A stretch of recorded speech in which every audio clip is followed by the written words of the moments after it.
This is the Realty Classroom Podcast, episode number 112. Are real estate buyers really liars? Are you a real estate agent with an entrepreneurial spirit who wants to turn your job into a business without sacrificing your lifestyle, but you just can't seem to find the right plan or any plan to help you get there? Well, then, hey, you're definitely in the right place. I'm Danny Griffin, the founder of the Realty Classroom and the host of this podcast. And to help you get started in the right or a better direction if you're new, I've created a free jumpstart course for you that is going to help you get more strategic with a planned approach to this, and it's waiting for you at freeagentgift.com. It's a digital course over there, completely free, no obligation. There's especially a downloadable about how the business really works. You should print that, pin it up on the wall if you do nothing else, and then just listen to me walk through the slides as I talk about how to structure this business correctly. All right? All right, so let's keep going here. Are real estate buyers really liars? Now, first of all, if you're new to this, you're saying, well, what's he talking about? Well, one of my pet peeves, and I've been in this industry now for over 21 years, one of the pet peeves that I had was when people would first get to know me, when I first hung my license at Realty Executives, you'd hear all these nonsensical things that they would say, or they didn't make sense to me at the time, or my intuition told me they were wrong. And one of them is, oh, buyers. I don't do buyers. Buyers are liars. It's like this goofy, like pre-programmed thing. And people get in their head and they say these silly things, and it really hurts them. Because that's when people start to get away from understanding, how does this business really work and how can I grow a successful book of business and eventually that becomes predictable? I mean, that's my passion here, to help you do so. So I'm going to say, don't listen to that nonsense. Here's the way the business works. Somebody decides to sell their property and somebody decides to buy it, and they get together. So guess what? Both sides of the business are necessary for it to work. And the multiple listing service is one of the greatest inventions, like the stock market, because it's a clearinghouse for all this inventory. So stop dismissing all that as anything other than completely necessary. Now, as you go in there, if you're going to have, and this is on both sides of the coin, today's about buyers, but I can't believe how many people say, I only deal with buyers. I don't like sellers. Look, stop all this stuff. Stop it. You are either getting trained to think like that, or your fears are dictating you to be like that. Stop doing that. If you want to be the most successful real estate agent, learn how to be a market maker in between both sellers and buyers. That's the most lucrative approach to this. Learn how to get great listings, attract even better buyers, and put them together and make what you can in this business and scale it as you can by being better at both of those. Well, if I look at one side of that and say, well, they're all liars, I'm not dealing with that. Well, you just threw out 50% of the revenue opportunity. Okay? Or you have a negative disposition towards them. And now you don't sit there with your creative brain thinking about, how could I get a better one? And I'll cover that in a second. But I get passionate about these things that can hurt you. Stop saying that. And if you're some veteran that's saying it to other people, please stop saying that. That's not right to say that. And I'm going to prove it to you why it's not right. It's on you. If you don't like buyers, there's a reason. You either, one, don't understand it, or two, you've gotten involved with them and it hasn't worked out so many times that you get jaded. I understand. You especially, I'm going to help you today. All right? But the reason why we call them liars is because, number one, like I said, we're kind of this pre-programmer. But number two would be, we've had that experience with them and we get in deep with them and we think we are in a relationship with them. We think. Even if they're referred, even if it's family, and we make this presumption that we're in the business with them because we send them a few homes, and these days it's even more dangerous. You throw them on the back end of a system to send them, whether it's your back end of your MLS, and you're sending them properties that they can see, like that's a commoditized service. Anybody can do that.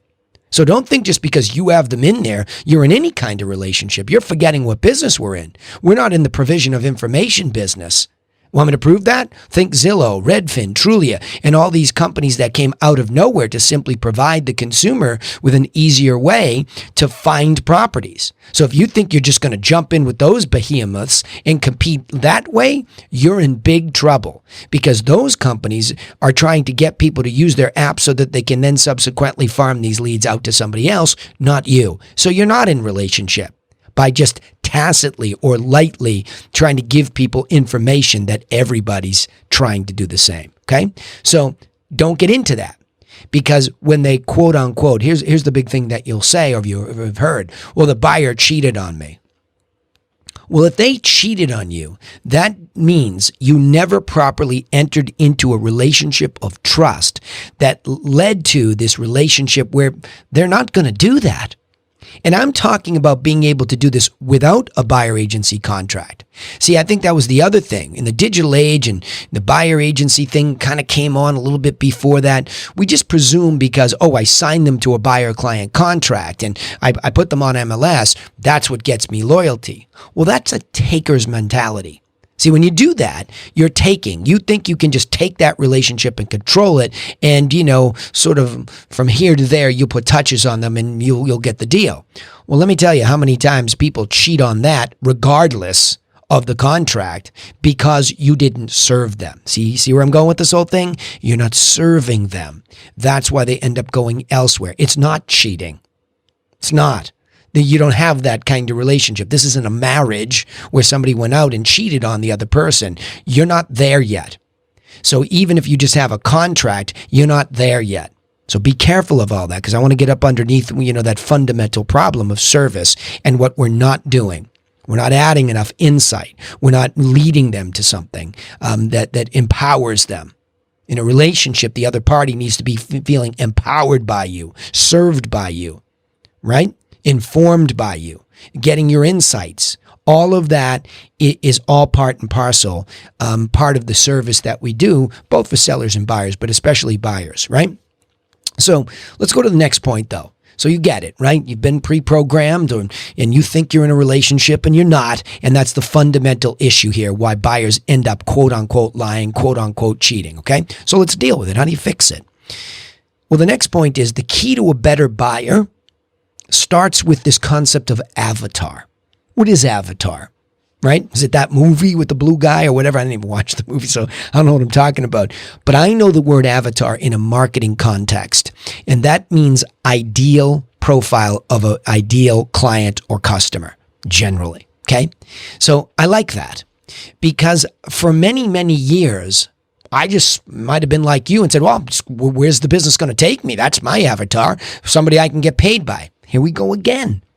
It starts off with the wrong attitude. You are a taker's mentality. I need a sale. I need the money. Duh, we all do. That's why we chose this business and everybody needs cash flow. I get it. But the most powerful thing is to slow down and start with, well, first of all, and I'll speak to you all that have had these buyers that have gone elsewhere without giving you a heads up. Let me talk about that. Avatar becomes a big issue. Because if you're getting into a segment of the market that you don't really know, you don't really want to be in, whatever, there are myriad reasons why you might be dealing with the wrong type of buyer for you. Okay? Think about this. So if you all of a sudden have always dreamed of doing luxury, for example, or higher end stuff, but yet you keep going down into first time home buyer stuff and you can't really relate to those folks, or you don't really know how to serve them, or you're not feeling it, they're going to know that. And you're going to start with them and they're going to take off and you're going to say it's them. And it could be at the high end too. Let me go to the high-end buyer. They're going to ask you specific questions about these neighborhoods and the benefits of the life and living there. And if you're not feeling that vibe, they're going to feel it and they're going to go elsewhere. See, the buyer is just like the seller. They are trying to make the best choice of an agent who they feel gives them the best chance to win. It's simple. You have to know that piece of the marketplace. And even if you're new, don't worry about this. Learn it. Feel that vibe. Get connected to that avatar. Who are you most comfortable working with? Who would you love to work with the most? And I don't mean let your fear dictate that. Well, I've never sold any property, so I'm going to go to this entry level. Why? Why? Who told you that you can't immediately fall in love with the aesthetic of waterfront properties and that's where you'd love to focus? Who said that? You did. Nobody else. There are no limitations to deciding what your ideal buyer really looks like and what they like and how that relates to what you like. There are no limitations. None. Zero. And don't let anybody put them on you because that's coming from you. And my biggest caveat or worry for you is that it's your own fear that's limiting what you can do. For all of you, what I would say is at least this. Take a look at the median house price in the ideal geography. These are two of the easiest things you can do to decide what sort of avatar or buyer really likes that. So see, you like that geography, that area. It's the town you live in. It's the town you want to live in, whatever. You decide and you look at the median price and you start to get a feeling for the product and the school system and what's it like when you get down the end of the driveway and take a left or a right to live in this place. And you become consumed in that. Now you have an enthusiasm for it. Now you start to see what type of people are most attracted to that area. Are they move up? Are they retirees? Whatever. You see what I'm saying? Just do some avatar homework based on what you really want to be involved in. Okay? You don't have to get into all this distress sales stuff and this really difficult to do stuff if that's not your vibe. Some of you love that. Some of you look at all that, that distress stuff because you see the beauty in it for yourselves as flippers, wholesalers. You work with investors and you love it. I applaud you because you own it. So whatever it is, who is the ideal buyer you'd like to work with so that your enthusiasm magnetically attracts them in? Pretty simple, right? Now that we've defined that, we have to understand this third point, which is this demonstration of value for free.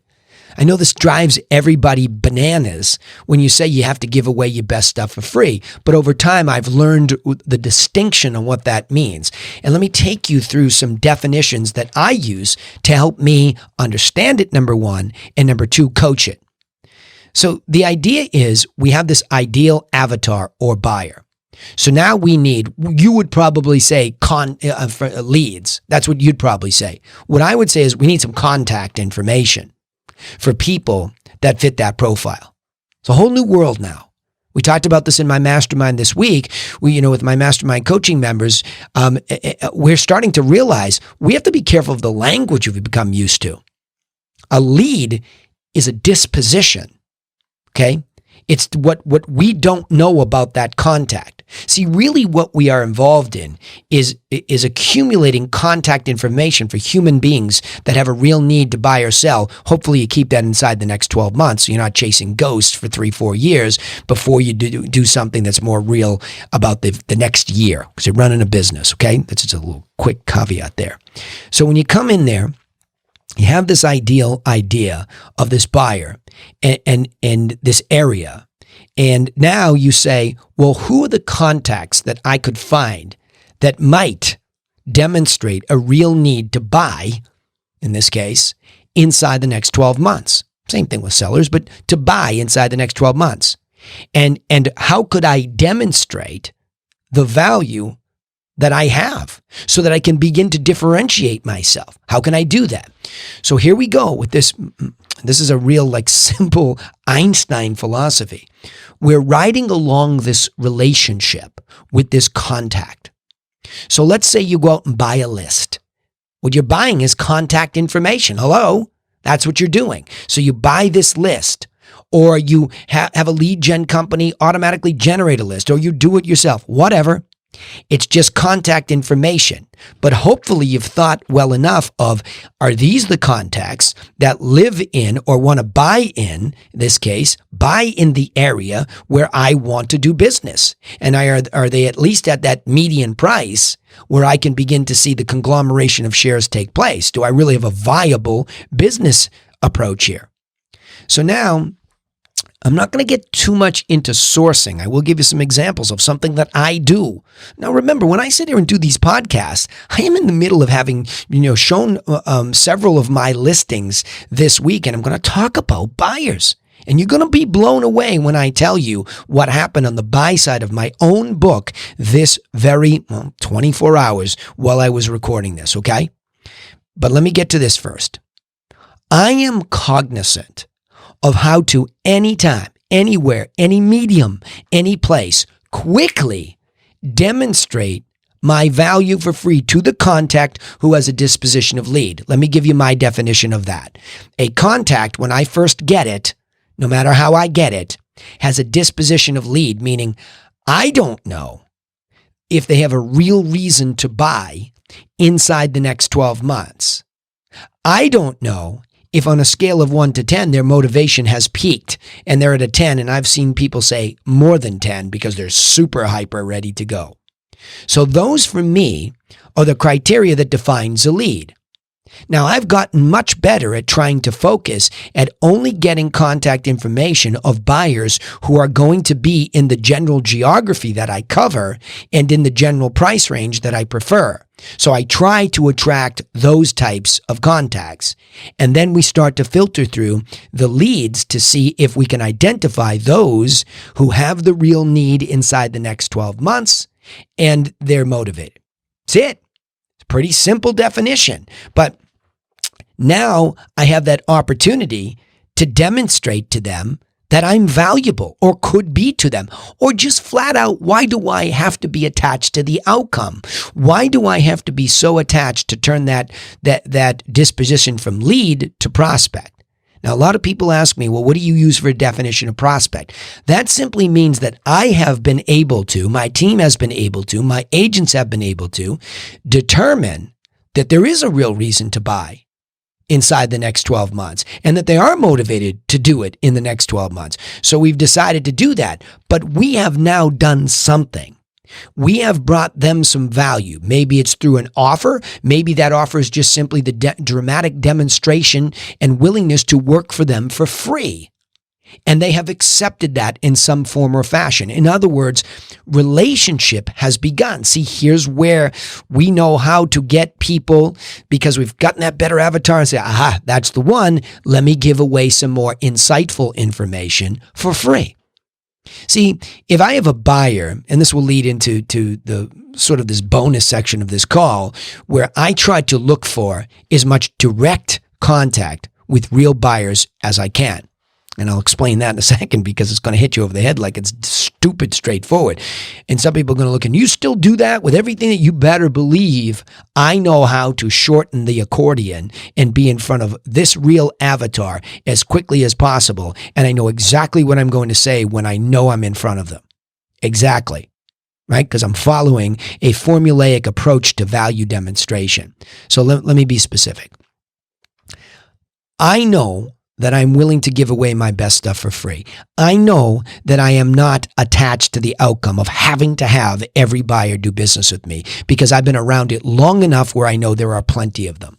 Now, I know that might be hard for you if you're new to this to believe, and you might just dismiss me and say, well, you've been doing it a long time, you've been teaching a long time. Yes, but how does the buyer know that? You know that. Because you tune in here, you visit with me, I help you, I get it, we have that relationship, and everybody here can hear all the insights that I have. But remember, I show up at a house, and here's the fourth and final point here. I'm looking for the direct contact with buyers who are already in the process. Now, of course, my team, my immediate book of business, and what I teach my agents, but I have an immediate team that works around me. So I have a telemarketer. That person is digging through more contact information. And on the other side, I have a client care manager who helps me with all the sales administrative side of the buy side, organizing the showings, getting me set up. So we work as a 3-person team on that book so we can expand it. But let me just show you that I'm like you, even if you're brand new. So I go and I say, oh, we have some showings on several of these listings we have. I will be there in attendance. So a lot of people just throw a lockbox in the door and they'll just hope that something happens. In a lot of cases it does, but I want to be there. So I'll go out and that's helping my seller. But from time to time, you get the direct buyer call. And this very weekend, yesterday, okay, I'm recording this on a Sunday, and yesterday was a Saturday. Yesterday, and today for that matter, but yesterday I was out with direct buyers who wanted to see my listings. So I went out with them. And when I'm there, yes, I'm 100% there to try to see if they're interested in the house. I can't sell them the house. I can't force them the house, but I'm there to point out its features and its benefits because most buyers are going to zip through things and they're not going to recognize some of these things. I mean, they're simple too. Know thy product if you have a listing, right? There's a commandment for you. And walk through it. Talk through it with the seller before you ever go there. Get the story. Seller knows it really well most of the time, right? If they're not into the features like, oh, these are 9-foot sliding doors and they're made by Anderson, and those are the features, right? But the benefits are, you know what I love about these sliders? It lets in all the light. So you want to get that narrative down so that as you're actively showing this, even if there's a co-broke there, you're pointing these things out. But to the direct buyer, they're relying on you heavily to give away the best stuff you have about the house. So, and the seller's relying on you to do that. But the buyer's watching you closely to see if you are actually giving them the insight that they need. And remember, if it's a direct buyer, there's a chance they've gone to multiple listings directly. They have no formal guidance, which is super, difficult. I was going to say dangerous. I guess in some cases it can be, but they're running around unguided. So be a good fiduciary of the business in general, even if it's your listing. Guide them. It's a mutually beneficial thing when you do everything ethically. And you're saying, look, here's the benefits of this and this is that. Have you been looking long? Now you get into the qualitative stuff about their search and what's happening. And as they go through it, you can tell pretty quickly they're either going to like your seller's property or they don't. And so in both of these cases, I could tell that this wasn't going to work for them exactly. Both of them. So we started to talk about the business in general. I started to give away some free advice because people will start to ask me about areas. They'll start to ask me about pricing, and I'll start to give them the tips on what to do. So for example, with buyers, most people want to talk about what's available. You know what I tell them? I say, you should really be taking a look at what the money has been buying in this area. Okay, you should take a look at that because I can see you're thinking a lot of this is overpriced. It's been on the market for a long time, and you're probably right about a lot of it. But rather than just trying to counteract that by making up another price that you think it's worth, that's not where the market's at. Where the market's at is somewhere in between those two discussions. That's what I told somebody. Now, this is somebody looking at some really expensive property, and they began to lean in, and we began to connect, and I gave them more and more and more information. Not really asking for anything in return. And guess what happened the next day? We got a text that said, that house is not going to work for us, but we'd really like to see if Danny's taking on any more clients. Just like that. The next scenario was similar. I went out to another house and young couple, and he ran in, the baby's in the car and back. And so I a very smart guy, young doctor, and I start to talk about the same things again in a formulaic way because I know what to give a buyer who's running around like crazy like this. Insightful information. You should look at the solds. By the way, I like the geography you chose over there. Here's the benefits of that. He said, would you mind keep walking with me through I walk this? Talk to me. Well, down the pathway to the deeded rights to the water, he says to me, well, on the low key, we're actually looking for a buyer agent. This is sort of a low-key interview. I'm just telling you this happens for real. I'm not making this up. This is what I do. It's for real. Okay? So let me summarize this stuff. Buyers aren't liars. They're not. We're not giving away the best stuff for free, and let me tell you how this works, right? We have to stop calling them liars because they're only coming across that way because we're not doing the best job that we could. The next thing, or they don't want to work with you. Take the hint. It's maybe not your avatar, and that's the second point. This whole thing starts with a better avatar, meaning know thy area and match it up with those types of buyers, and you'll feel comfortable yourself, and you'll come across better to them. But be willing to demonstrate, the third point, your best value for free. Give them insightful information now, not just the feature sheet on the house. Give them insightful information. And lastly, like I just gave you a couple examples, look for direct contact with buyers who are already in the process before you even try to go out to the internet. By the way, this includes open houses. I can give you the same scenario. I can't believe how many buyers I do business with that walk into an open house. When I'm sitting there, they came to me, and I do the same thing. So whatever the scenario is, I'm looking for real buyers, and no better context than to show a direct buyer a listing or to do an open house and get direct buyers coming to that listing. Just works like a charm, right? And I mean that in a positive, helpful way. There are many people that are buying properties that I have helped that I had no chance of doing business with. But there are many that I did because I stayed consistently giving away my best stuff for free. All right, a little long-winded this time, so let me summarize it this way. Real estate agents should be aware that although buyers may appear to be lying, it's actually because agents are not taking the time to demonstrate value that gives the buyer the trust to open up more and lean in. All right. Remember, you can take immediate action and get started in a better direction if you're already in the business, or the best direction if you're getting started, by being strategic and getting a copy of our free simple business plan that's waiting for you at freeagentgift.com. Also, don't forget to subscribe to this podcast. You can do it on iTunes, Spotify, or wherever you listen, so that you don't miss out on any insights that we share. We also broadcast our live sales training calls on Facebook and YouTube every Friday at 1 o'clock EDT. You can see replays there or at therealtyclassroom.com. So get those, those notifications turned on, those little bells and whistles and everything that reminds you. We'd also appreciate if you would share our content with other real estate agents. We want to help as many of them as we can get to. So we can't do that by ourselves. We need you. So if you could share this stuff with somebody who's trying to learn this, and you know what? Use this as a little study, right? Get it out there and you can have it. By the way, we started taking the notes on all of this stuff too. So if you go to the Realty Classroom, you can go to the podcast section, you can sign up to get the notes on this stuff and you'll know where to find it, okay? All right, remember, you know what I say here.